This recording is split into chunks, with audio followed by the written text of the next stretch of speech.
요즘 중국에 대한 이야기가 차고 넘치죠. 그런데 그 대부분의 이야기들을 보면 말입니다. 중국 경제가 어렵다, 위기다, 디플레이션이 온다, 뭐 좋은 그런 뉴스가 하나도 없습니다. 심지어 말입니다.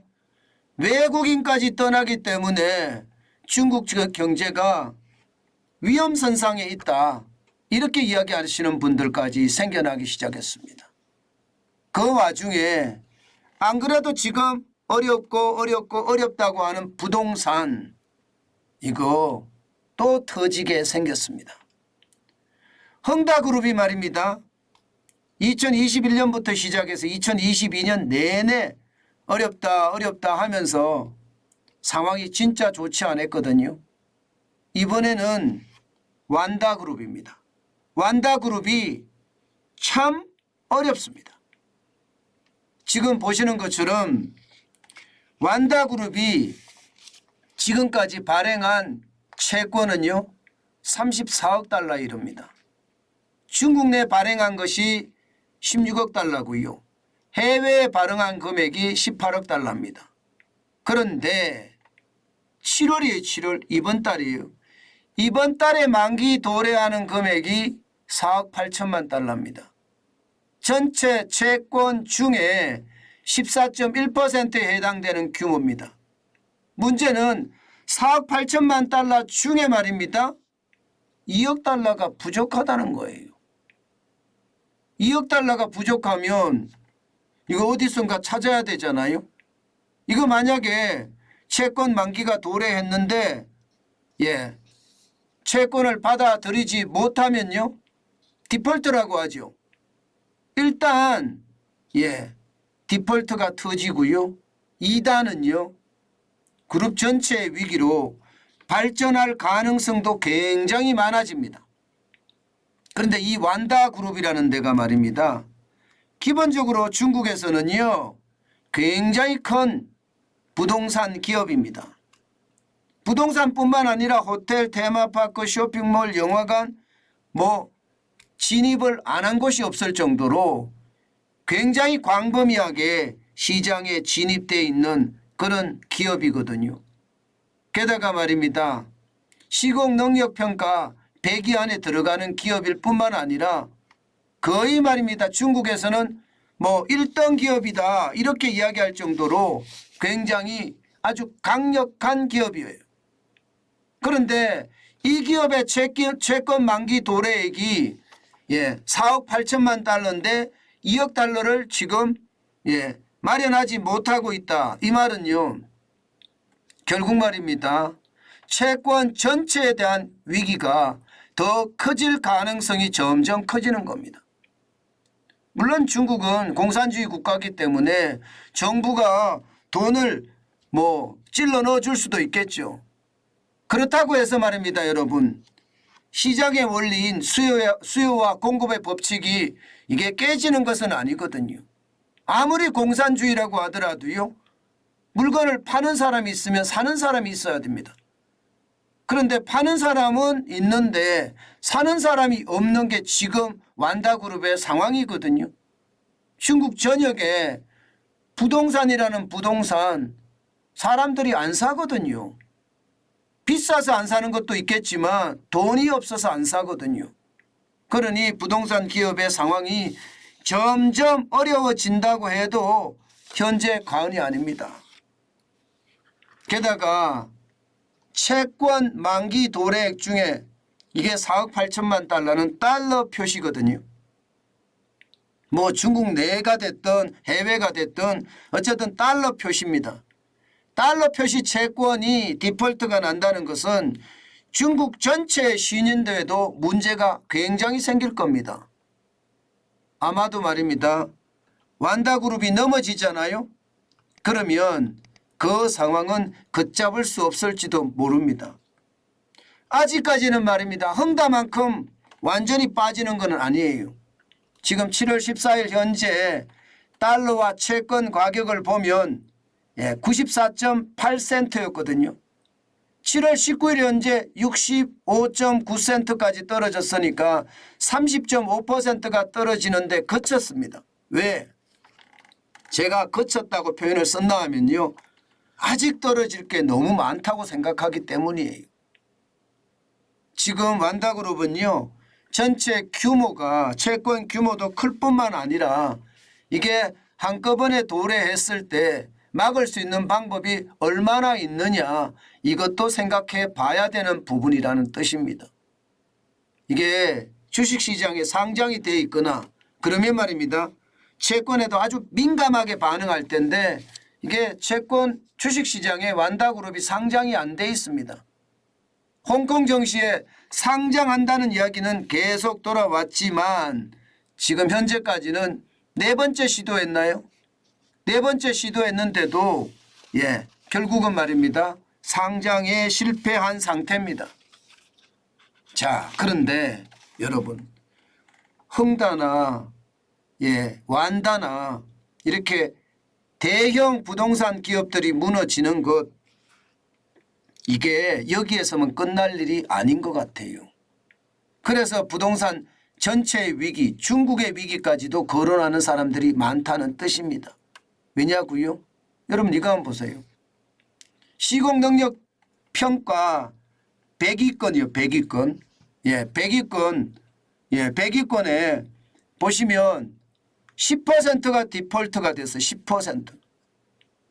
그러니까 우리가 IMF 외환위기 때 보면 30대 그룹 중에서도 줄줄이 무너졌다. 그렇게 이야기하는 거 여러분 많이 들으셨잖아요. 그런데 지금 중국은요. 시공능력 평가 100위권의 기업들이 줄줄이 무너진다. 이렇게 이야기할 수가 있는 겁니다. 그러면 중국의 부동산 위기 그냥 멈출까요? 그렇지 않을 겁니다. 더 커질 겁니다. 그만큼 말입니다. 중국의 위기는 시시각각 더 어려움으로 가고 있다 하는 얘기가 됩니다. 게다가 말입니다. 충격적인 사실이 하나 더 있습니다. 충격적인 사실이. 부동산 기업들이 줄줄이 또 넘어질 수 있는 그런 사실 하나가 바로 이겁니다. 이거.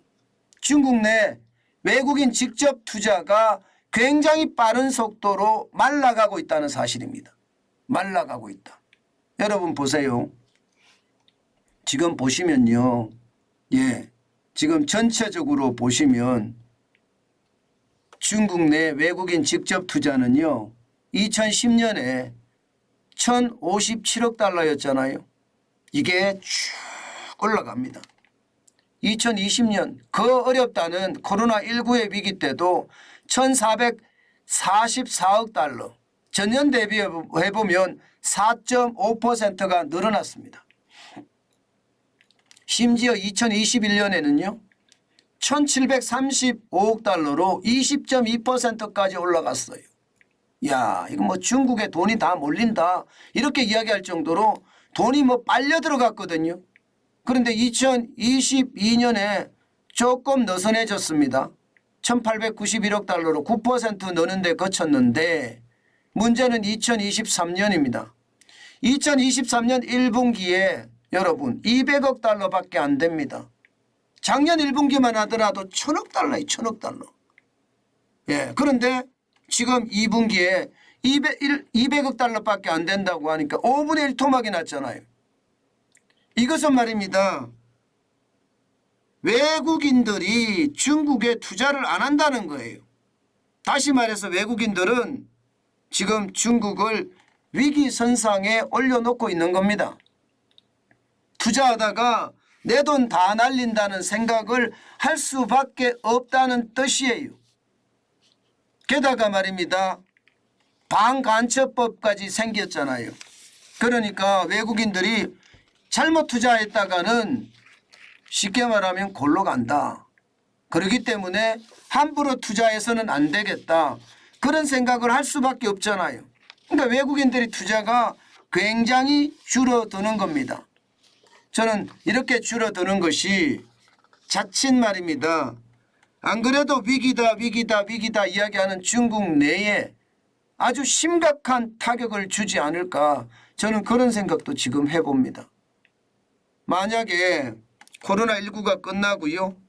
리오프닝의 효과가 컸다면 아마 많은 사람들 외국인들이 너도 나도 투자를 했을 거예요. 그런데 리오프닝 효과가 굉장히 적었습니다. 경제활동 재개를 했는데도 불구하고요. 수출은 12.5%까지 떨어졌고요. 소매 판매는 찔끔찔끔 늘어나는 데 그쳤고요. 계속 줄어들고 있고요. 여기에다가 가장 심각한 게 투자인데 고정자산 투자도 계속 떨어지고 있는 형국입니다. 이러다가 한순간에 훅 간다 하는 얘기가 계속 나오고 있는 것도 사실이거든요. 여러분 중국 내에 투자를 하고 계시다면 진짜 조심하셔야 될 겁니다. 이게 연일 말입니다. 중국 관련 소식이 계속 쏟아진다는 것은요. 그만큼 말입니다. 중국 내 상황이 어렵다는 이야기입니다. 저는 여러분들에게 이게 기사라는 게 그래요. 뉴스라고 하잖아요. 뉴스. 뉴스의 뜻이 새로운 것이란 뜻입니다. 예, 이 새로운 것이란 뜻은요. 다시 말해서 일반화된 것은 기사로 쓰지 않는다는 거예요. 중국 관련 뉴스가 본물처럼 툭툭툭툭 터져 나오는 것은요. 그만큼 새로운 것이 계속 많아진다는 뜻이에요.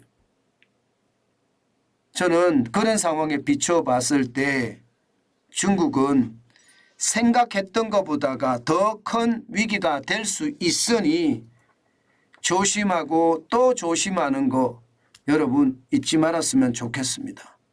뭐 위기 때 기회다 이렇게 이야기하면서 뭐 중국 증권시장에 투자하는 사람들도 많이 있습니다. 그런데 이런 분들은요. 전문 투자자들이에요. 오랫동안 투자해왔던 사람들이기 때문에 이게 중국의 위기가 나에게는 기회다 이렇게 생각하고 들어가는 사람들도 있거든요. 그런데 정관전 TV를 보시는 분들은요. 뭐 전문가분들도 계실 텐데 전문가분들은 내 책임하에 투자해도 됩니다. 그렇지만 저 정도 되는 사람들은요. 생업을 계속 열심히 살아가면서요. 현금을 쌓아가는 일에 집중해야 됩니다. 그리고 여윳돈이 조금씩 생기면 삼성전자를 한 주씩 계속 보는 정도 그 정도를 선택해야지 지금이 본격적으로 투자할 시기는 아니라는 뜻입니다. 뭐 중국 시장까지 보기에는 그 정도 여력이 없다는 뜻도 포함이 되어 있다는 뜻이에요. 분명히 말입니다. 중국 시장에는 뭐 위기니까 기회의 요소도 있을 거예요. 그러나 전문가가 아니라면 조심하고 또 조심해야 되는 거 저는 잊지 말았으면 좋겠습니다.